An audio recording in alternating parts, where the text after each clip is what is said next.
दोस्तों, क्या आपने कभी सोचा है कि सच्चाई और नैतिकता की लड़ाई में हमारे समाज की असली स्थिति क्या है?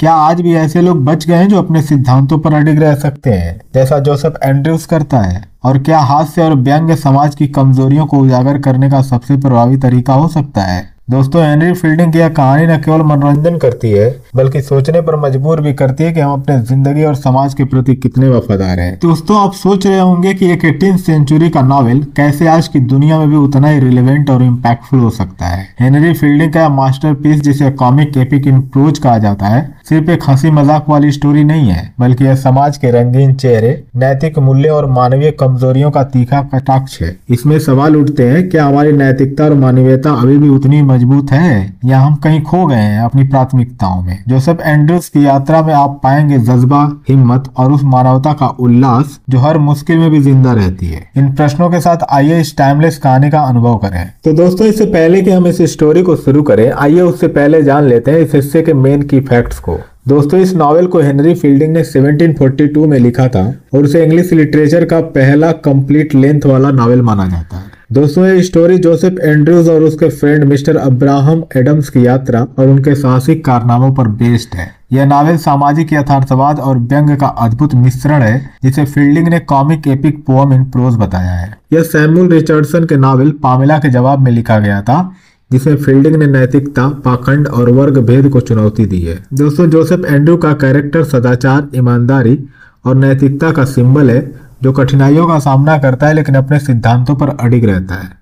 वहीं लेडी बूबी, फैनी गुडविल, मिसेस स्लिप स्लॉप जैसे कैरेक्टर्स इस नावल के सामाजिक और नैतिक व्यंग्य को गहरा करते हैं। इस नावल में हास्य और व्यंग्य का प्रयोग समाज की कमजोरियों और भ्रष्टाचार को उजागर करने के लिए किया गया है। दोस्तों, इस स्टोरी में प्रोविडेंस यानी कि ईश्वरीय व्यवस्था और प्रूडेंस यानी कि समझदारी के बीच संतुलन की महत्ता को दिखाया गया है। तो दोस्तों, इससे पहले कि हम इस स्टोरी को शुरू करें, आइए जान लेते हैं इसके मेन कैरेक्टर्स को। तो पहले कैरेक्टर का नाम है जोसेफ एंड्रयूज। हेनरी फील्डिंग के नॉवेल का ये मेन कैरेक्टर है, जो एक सरल, सुंदर और अत्यंत नैतिक युवक है। दोस्तों, जोसेफ का व्यक्तित्व पूर्णतः सदाचार, पवित्रता और धार्मिकता से परिपूर्ण है। वो अपने सिद्धांतों पर दृढ़ रहता है और किसी भी स्थिति में अपनी नैतिकता का त्याग नहीं करता। दोस्तों, इस नावल में जोसेफ एक फुटमैन के रूप में लेडी बूबी के घर काम करता है, जहां लेडी बूबी उससे असली प्रेम और नैतिक मजबूती के कारण आकर्षित होती है और उसे भ्रष्ट करने की कोशिश करती है। जोसेफ अपनी पुरुषार्थ और शीलता के चलते उसका विरोध करता है। दोस्तों, जोसेफ की स्टोरी उसकी उस यात्रा को दर्शाती है जिसमें वो अपने गांव सोमरसेटशायर लौटता है और वहां अपनी बचपन की प्रेमिका फैनी गुडविल से फिर मिलना चाहता है। उसके साहस, मित्रता और धैर्य की परीक्षा कई बार होती है। वह जिस प्रकार अनेक संकटों, संकटमय परिस्थितियों और सामाजिक जाल को पार करता है,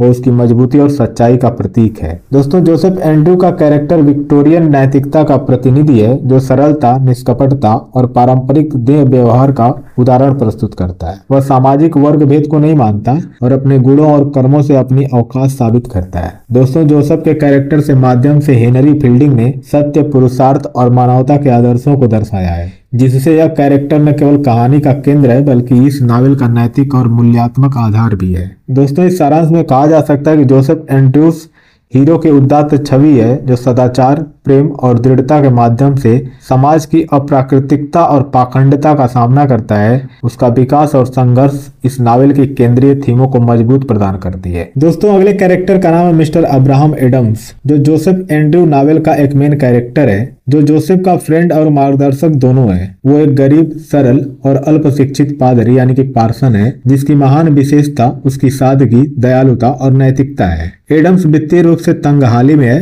फिर भी वो अपने नैतिक सिद्धांतों और धार्मिक विश्वासों पर अटल रहता है। एडम्स की भूमिका इस नावल में गहन सामाजिक और धार्मिक प्रतीक के रूप में उभरती है। वह जोसेफ के साथ यात्रा करता है और मुश्किल हालातों में भी धैर्य और साहस दिखाता है। उसकी भ्रामक भुलक्कड़ प्रकृति, एब्सेंट माइंडनेस में हास्य तत्व भी है, लेकिन इसके बावजूद वह एक सच्चे मित्र और नैतिक गुरु के रूप में प्रस्तुत होता है। दोस्तों, एडम्स की सरल और संवेदनशील मन स्थिति इस नावल के व्यंग्य और आलोचना को संतुलित करती है। फील्डिंग के माध्यम से एडम्स का कैरेक्टर उस समय के धार्मिक और सामाजिक मुद्दों पर टिप्पणी करता है, जैसे धार्मिक पाखंड, गरीबी, तथा नैतिक मूल्यों की अस्थिरता। वह प्रोविडेंस यानी कि ईश्वरीय व्यवस्था और प्रूडेंस यानी कि समझदारी के बीच संतुलन का उदाहरण है, जो उसे जोसेफ के लिए मार्गदर्शक बनाता है। एडम्स की विनम्रता, उदारता और नैतिक दृढ़ता इस नावल की नैतिक नींव रखती है। दोस्तों, अगर संक्षेप में कहें तो मिस्टर अब्राहम एडम्स एक आदर्शवादी, दयालु और हास्यपूर्ण कैरेक्टर है, जो जोसेफ एंड्रयूज की स्टोरी में नैतिकता, मित्रता और सामाजिक आलोचना के लिए इम्पोर्टेंट है। दोस्तों, अगले कैरेक्टर का नाम है फैनी गुडविल,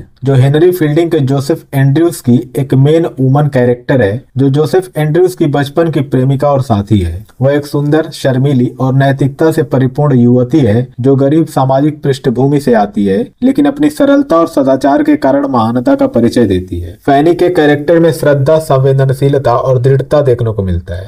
दोस्तों, इस नावल में फैनी कई बार बचाव योग्य हमलों का सामना करती है, लेकिन वह अपनी मर्यादा और शीलता को बनाए रखती है। वह जोसेफ के प्रति समर्पित है और उसकी सुरक्षा और सामंजस्य में महत्वपूर्ण भूमिका निभाती है। दोस्तों, फील्डिंग ने फैनी के माध्यम से न केवल स्त्रीत्व की सच्ची छवि प्रस्तुत की है, बल्कि सामाजिक वर्ग भेद और नैतिकता की लड़ाई को भी दर्शाया है। फैनी गुडविल का कैरेक्टर इस स्टोरी में प्रेम, शील और संघर्ष का सिंबल है। उसकी यात्रा जोसेफ के साथ जुड़ी होती है, जिससे इस नावल की मुख्य स्टोरी का आकार लेती है। फैनी की सादगी और सदाचार लेडी बूबी जैसे कैरेक्टर्स के पाखंड और दुराचार के खिलाफ एक मजबूत विपरीत छवि प्रदान करती है। वहीं शॉर्ट में तो फैनी गुडविल जोसेफ एंड्रयूज की मेन वुमन कैरेक्टर के रूप में नैतिकता, प्रेम और सामाजिक न्याय की प्रतिमूर्ति है, जो इस नावल की भावात्मक गहराई और दार्शनिक विषयों को मजबूती प्रदान करती है। वही बात करें अगले कैरेक्टर की, जिसका नाम है लेडी बूबी। दोस्तों, हेनरी फील्डिंग के नावल जोसेफ एंड्रयूज की एक मेन कैरेक्टर है, जो एक धनाढ्य और खूबसूरत महिला है। वह सर थॉमस बूबी की विधवा है और नावल की शुरुआत में जोसेफ एंड्रयूज की नियोक्ता होती है। दोस्तों, लेडी बूबी का कैरेक्टर काफी कॉम्प्लिकेटेड और विरोधाभासी है। वह आकर्षक और करुणामय लगती है, लेकिन साथ ही स्वार्थी और अहंकारी भी है। दोस्तों, से जोसेफ पर लगाव हो जाता है, न केवल उसकी सुंदरता की वजह से,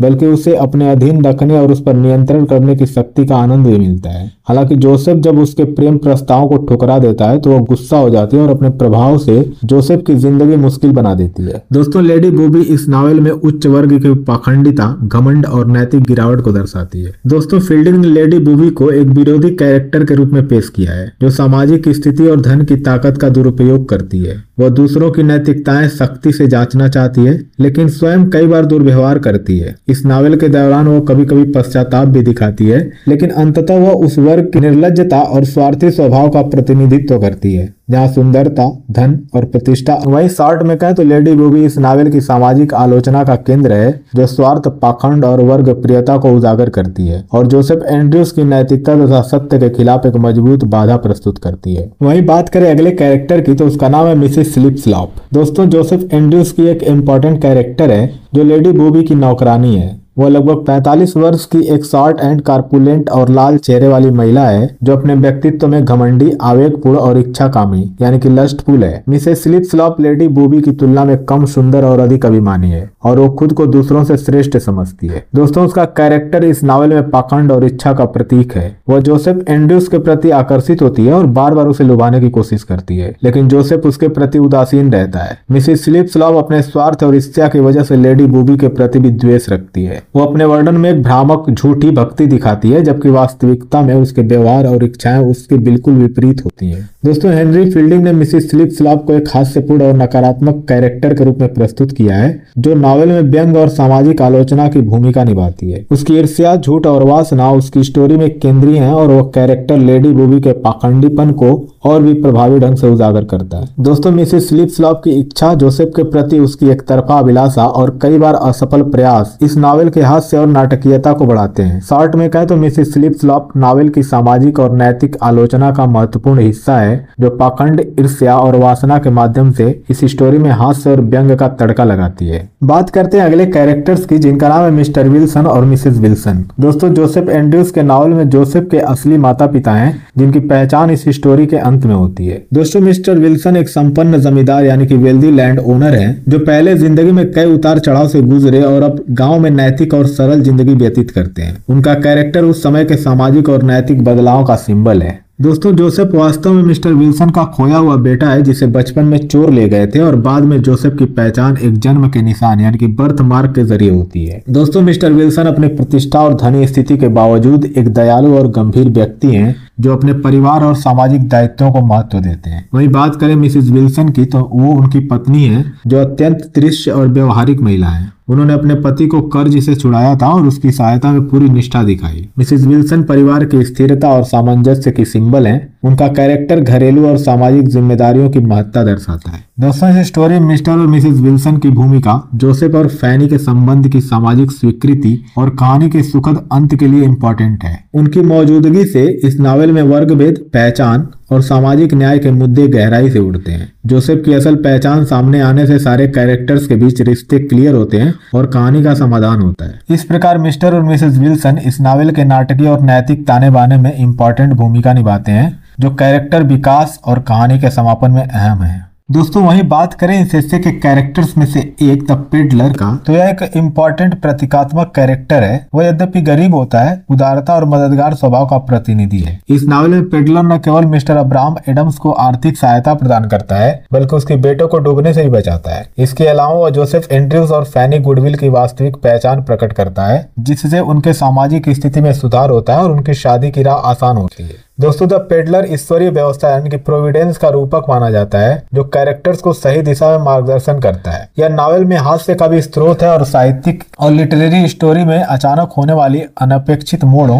यानी कि प्लॉट ट्विस्ट्स का व्यंग्य करता है। उसका कैरेक्टर इस बात को दर्शाता है कि सच्ची उदारता और मनुष्यता अक्सर साधारण और गरीब लोगों में भी पाई जाती है। दोस्तों, शॉर्ट में कहें तो द पेडलर एक सहायक कैरेक्टर नहीं है, बल्कि वह कहानी के अंत में नाटकीय खुलासे और न्याय की प्राप्ति का कारण बनता है। साथ ही इस नावल के नैतिक और सामाजिक संदेश को मजबूत करता है। तो चलिए दोस्तों, अब देर न करते हुए शुरू करते हैं आज की स्टोरी। दोस्तों, जोसेफ एंड्रयूज के पहले सीन में इस स्टोरी की शुरुआत जोसेफ एंड्रयूज के परिचय से होती है। जोसेफ सर थॉमस बूबी के घर में नौकर यानी कि फुटमैन के रूप में काम करता है। वह एक सुंदर, नेक दिल और नैतिक युवक है, जो लेडी बूबी की नजरों में आता है। दोस्तों, लेडी बूबी जो सर थॉमस बूबी की विधवा है, जोसेफ की सुंदरता और व्यक्तित्व से आकर्षित होती है और उसे अपने करीब लाने की कोशिश करती है और उसे फिजिकल रिलेशन बनाने के लिए मजबूर करती है। हालांकि जोसेफ उसके एडवांसेस को ठुकरा देता है, क्योंकि उसका कैरेक्टर सच्चाई और नैतिकता में अटल है। लेडी बूबी इससे नाराज हो जाती है और जोसेफ को नौकरी से निकाल देती है। दोस्तों, जोसेफ लेडी बूबी का घर छोड़कर अपने गांव समरसेट शहर लौटने की योजना बनाता है, ताकि वो अपनी बचपन की प्रेमिका यानी कि बिलव्ड फैनी गुडविल से मिल सके। दोस्तों, इस सीन में जोसेफ का संघर्ष और नैतिकता पर अकेलापन स्पष्ट होता है। यह सीन इस नावल की मेन थीम है। नैतिकता, सदाचार और सामाजिक पाखंड का परिचायक है। इसके साथ ही लेडी बूबी के स्वार्थी और परेशान करने वाले व्यवहार का परिचय मिलता है। दोस्तों, इस सीन में जोसेफ की यात्रा की शुरुआत होती है, जो पूरे नावल की केंद्रीय कथा बनती है और पाठकों को यह दर्शाता है कि जोसेफ की सच्चाई और ईमानदारी उसे अनेक मुश्किलों के बावजूद सही राह बनाए रखेगी। दोस्तों, शॉर्ट में कहे तो ये पहला सीन इस स्टोरी के कैरेक्टर्स, थीम्स और मेन संघर्षों की नींव रखता है, जो पूरी कहानी में गूंजते रहते हैं। दोस्तों, जोसेफ एंड्रयू की जिंदगी में पादरी एडम्स का प्रवेश होता है। जोसेफ, जो सर थॉमस बूबी के घर से निकाला जा चुका है, एक धार्मिक और सहायक व्यक्ति एडम्स से मिलता है। दोस्तों, एडम्स जो धार्मिक और नैतिक मूल्यों का पैरोकार है, जोसेफ की स्थिति समझता है और उसकी सहायता करता है। इस कैरेक्टर से माध्यम से इस नावल में हास्य, व्यंग्य और सामाजिक आलोचना का तड़का आता है। मीनवाइल लेडी बूबी का जोसेफ के लिए मोह अपनी पूर्णता पर होता है, लेकिन जोसेफ की सादगी और ईमानदारी उसके प्रयासों को विफल कर देती है। दोस्तों, इस सीन के माध्यम से सामाजिक वर्ग, नैतिकता और पाखंड की विविधता को बखूबी उजागर किया गया है।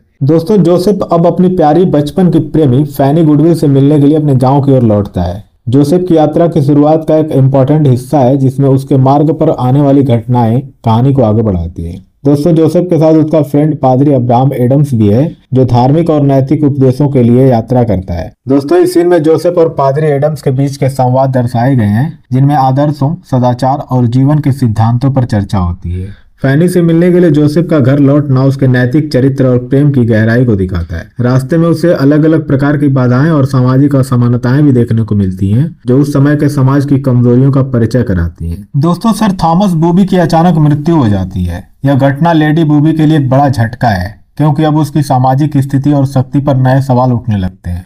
एक सप्ताह बाद लेडी बूबी जोसेफ एंड्रयूज को अपनी सेवा में वापस बुलाती है और उससे अपने लिए चाय लाने का आदेश देती है। वो अब भी जोसेफ के प्रति आकर्षित है और उसे अपने करीब लाना चाहती है, पर जोसेफ की नैतिकता और ईमानदारी उसके प्रेम प्रस्ताव को ठुकरा देती है। दोस्तों, इस सीन में कैरेक्टर्स के मनोभाव और उनकी सामाजिक स्थिति के तनाव को बढ़ाया गया है। लेडी बूबी की भावनाएं उसके मन की जटिलताओं और इच्छाओं का चित्रण है, जबकि जोसेफ का कैरेक्टर उसकी सादगी, समर्पण और नैतिक मूल्य दर्शाता है। दोस्तों जोसेफ एंड्रूज और पादरी अब्राहम एडम्स अपनी यात्रा के दौरान एक इन यानी कि सराय में रुकते हैं। वहाँ जोसेफ की मुलाकात उसकी बचपन की प्रेमिका फैनी गुडविल से होती है, जो अपने मामा के साथ वहाँ आई हुई है। दोस्तों फैनी को कुछ स्थानीय गुंडे परेशान कर रहे होते हैं, जिनसे पादरी एडम्स उनकी रक्षा करता है। इस घटना के बाद तीनों साथ में यात्रा करते हैं। चारों ओर सामाजिक अन्याय, पाखंड और वर्ग भेद की झलक मिलती है, जो इस नावल के सामाजिक और नैतिक विषयों को पुष्ट करता है। जोसेफ और फैनी के बीच प्रेम की भावना गहराती है, जबकि एडम्स धार्मिक और नैतिक विचारों के साथ यात्रा को जारी रखता है। दोस्तों जोसेफ एंड्रूज और उसके फ्रेंड पादरी अब्राहम एडम्स की यात्रा जारी रहती है। वे कई जगहों और लोगों से मिलते हैं और रास्ते में आने वाली परेशानियों का सामना करते हैं।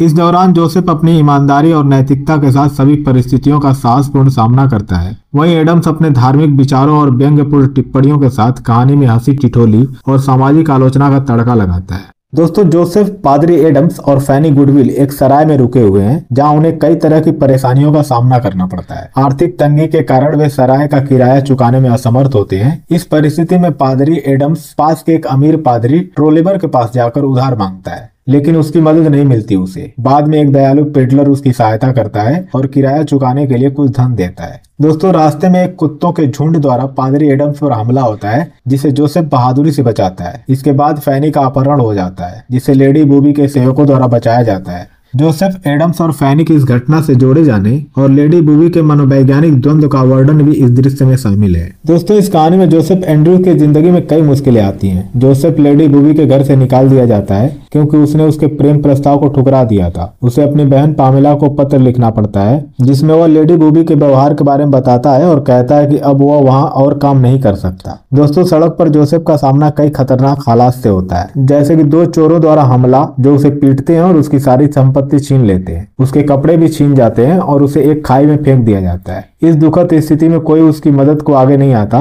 तभी एक युवा वकील उसकी मदद करता है और उसे एक सराय यानी कि होटल तक ले जाता है। दोस्तों उस सराय की नौकरानी बेट्टी, जो पहले लेडी बूबी की नौकरानी थी, जोसेफ की देखभाल करती है और एक डॉक्टर को बुलाकर उसका इलाज करवाती है। जब जोसेफ ठीक हो जाता है तो बेट्टी उसकी तरफ आकर्षित होती है और उसे गले लगाने की कोशिश करती है, लेकिन जोसेफ इसे इनकार कर देता है। तभी सराय के मालिक का आचरण बेट्टी के प्रति ठीक नहीं होता और पादरी एडम्स उसे बचाता है। दोस्तों यह सीन दिखाता है कि जोसेफ की कठिनाइयां उसके नैतिक चरित्र और उसकी यात्राओं की गंभीरता को दर्शाता है। साथ ही यह कठिनाइयों के बीच भी मानवीय सहायता और दया की महत्वपूर्ण भूमिका को उजागर करता है। दोस्तों रास्ते में जोसेफ की मुलाकात कई परेशानियों से होती है। उसे डाकुओं ने लूट लिया, घायल किया और लगभग मरने की स्थिति में नंगा छोड़ दिया था। फिर एक वकील की मदद से वह एक सराय में पहुंचता है, जहां उसकी देखभाल होती है और इस दृश्य में उसकी नैतिकता, साहस और धैर्य की परीक्षा होती है। दोस्तों इस नावल का समापन जोसेफ की अपनी बचपन की प्रेमिका फैनी गुडविल से पुनर्मिलन और शादी के साथ होता है। साथ ही पादरी अब्राहम एडम्स और अन्य सहायक कैरेक्टर खुशहाल जीवन में प्रवेश करते हैं। दोस्तों इस स्टोरी में सामाजिक वर्ग, नैतिकता, पाखंड, प्रेम और मानवीय मूल्यों का सुंदर समागम देखने को मिलता है।